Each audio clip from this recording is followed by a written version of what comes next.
everyone. So today I'm making a fish curry using salmon, and it's super simple. You can make it with ingredients you have on hand. So I just have a pan that I put over the stove, and it's on medium heat. I'm going to start with some peanut oil. Just let the oil heat up a little bit. Here I have a combination of mustard seeds, cumin seeds, and fenugreek seeds, and also a couple of black peppercorns. So as soon as the oil heats up, I'm going to start with this.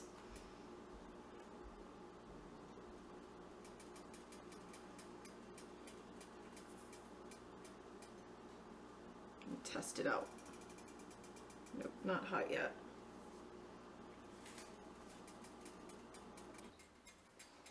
All right. So you can use any oil. I just wouldn't use olive oil or, yeah, because olive oil is going to leave a pretty strong taste, and it might change the taste of the curry. So yeah, I think the oil is heated. So I'm going to add my spices and let them fry up a little bit. Just want to toast it and flavor the oil. All medium-high heat is good.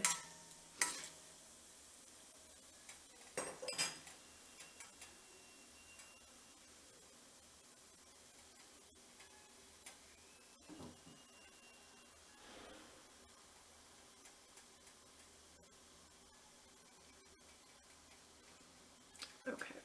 You'll smell the aroma wafting through the air. You just make sure you keep an eye on it to not burn it. Otherwise, you're gonna have to start this process over again. So once this turns color a little bit and gets toasty, I'm gonna add some dry red chilies. I grabbed about 5 and kind of just tore them up.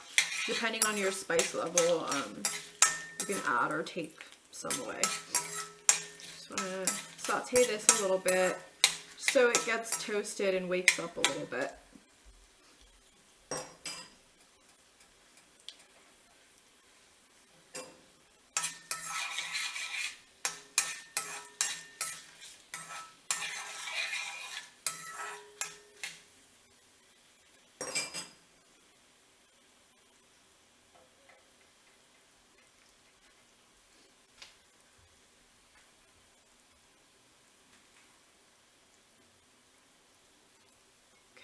So you'll notice this start to turn color also. So now I'm going to add some whole cloves of garlic. I grabbed about a whole head of garlic and I peeled it. And the beauty of this is you want to leave the garlic whole. It'll get super sweet and tangy in the curry and tastes amazing. So yeah, just let it toast up. Should be about 5 minutes. I'll show you in a little bit once it starts to turn color.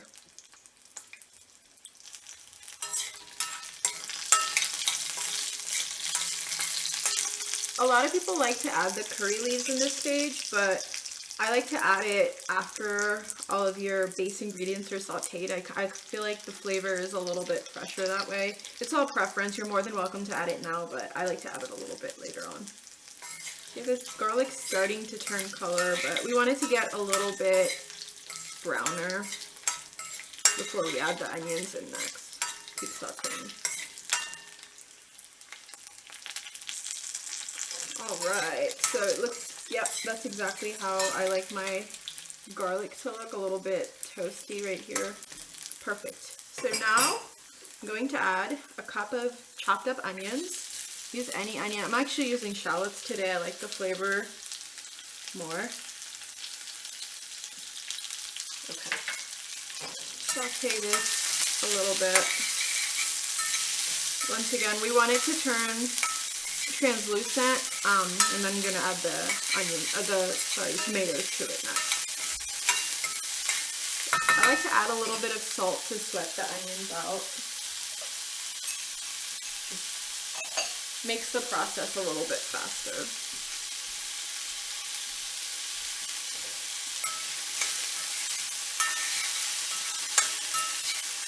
Again, we're doing everything on medium heat.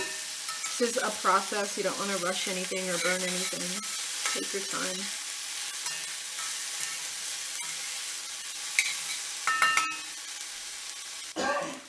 Okay.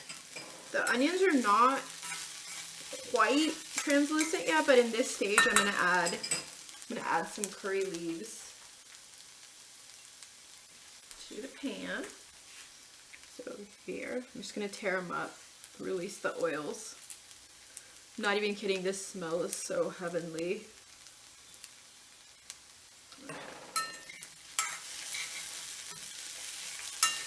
Keep stirring, 3 more minutes, a couple more minutes, and then we'll be ready to add the tomatoes to this.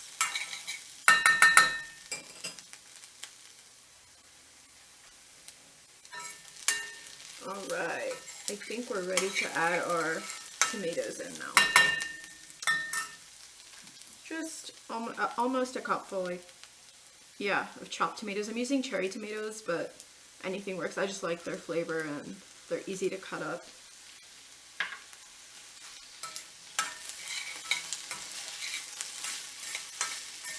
Yeah, keep sauteing till the tomatoes get mushy. I'm going to add a little bit more salt now to help the tomatoes get mushy too. It's always good to season as we go anyway.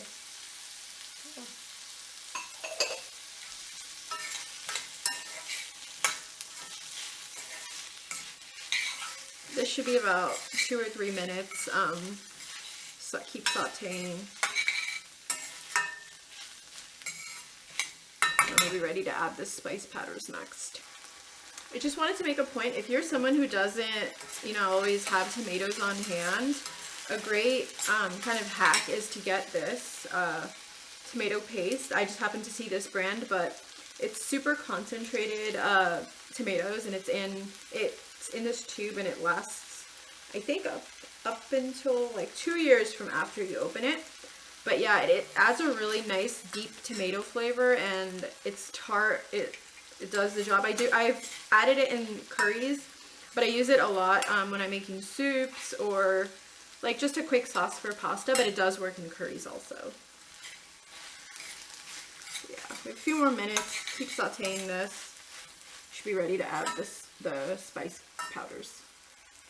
Here I have 1 teaspoon of chili powder, 1/4 teaspoon of turmeric powder, and 2 teaspoons of coriander powder. So the rule of thumb is for 1 part of chili powder, you always want to use double that of coriander powder. So, yep, add it in. Make sure you watch at this point because it can burn and it'll just change the taste of the whole entire curry. And we definitely don't want to start over. Just coat everything, and then I'm going to add a dash of water just to kind of form a thick paste.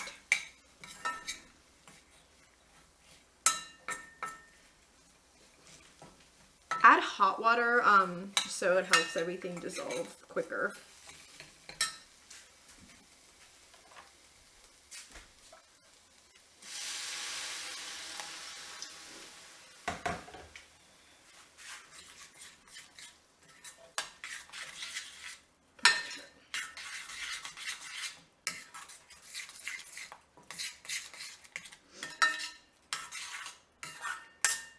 Just like that. I'm going to let this cook for a few minutes till the oil separates, and then yeah, we'll add the tamarind water after this. Alright, so in this stage we're going to add some tamarind paste. I'm using this brand, but really anything works, or if you're feeling brave, you can buy the dried up tamarind, let it soak in the water, and add it. But honestly, I just don't have the patience to be extracting tamarind water. I know my mother's probably cringing as she's watching this, but I just like to be in and out of the kitchen as quickly as possible. So this works just fine, and the taste is great. So add that. I'm going to add some water also to dissolve this a little bit. Hot water. Just like that. And give it a nice stir.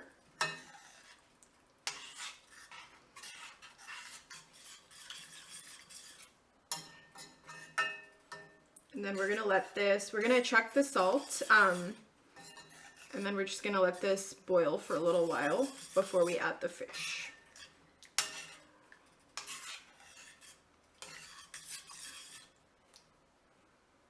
I'm going to add, I like using rock salt in my curries. I think it adds a nice flavor, especially for fish and stuff. So here you go, but you're more than welcome to use regular table salt. Just give it a nice stir. And then we're gonna let this boil for about 5 minutes before we add the fish to it.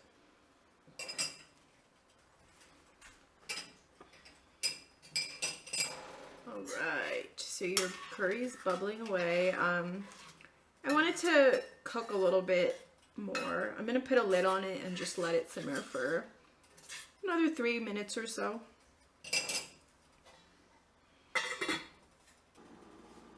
Alright, so I can smell it bubbling away. I assume it's ready. There we go. That looks amazing. Just give it a quick stir. And then I'm gonna add my salmon in. So here it is. As soon as I get it from the store, I'll portion it out and marinate it in lemon juice, turmeric powder, and chili powder. I don't know, I just feel like it cuts the fishy smell out, and that's just what my mom did, so I kind of just follow it. I'm not really sure why she does it, but it works, so why not? Another thing with fish is once you put it in there, you can't really stir because the fish is super delicate, and it'll break up and turn into a big mushy pile. So yeah, you want to do all the stirring beforehand. So yeah, can I fit the last piece in there? It's gonna look like a lot of fish, but this works. I used about 1/2 pound of salmon today.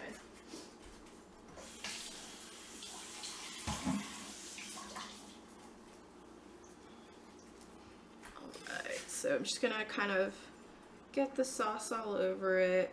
You know, try not to move the salmon. Just make sure all the pieces get covered in the curry.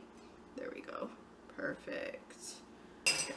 Put a lid on it, come back in about 5 minutes, and we should be ready. So here we are about 3 or so minutes later, and it's bubbling away nicely. So here we are about 7 or so minutes later.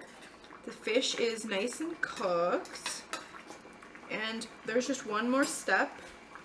I'm gonna garnish with a little cilantro and curry leaves. I just roughly chopped it. Here we are. One point about this, fish, you're more than welcome to eat it right away, but fish curry tastes better the next day. It tastes best the next day once the tamarind and everything settles and gets it all into the fish. But yeah, you can serve this with steamed rice or roti or parota, or eat it as is, like a soup. Enjoy. Okay, Victor, all done.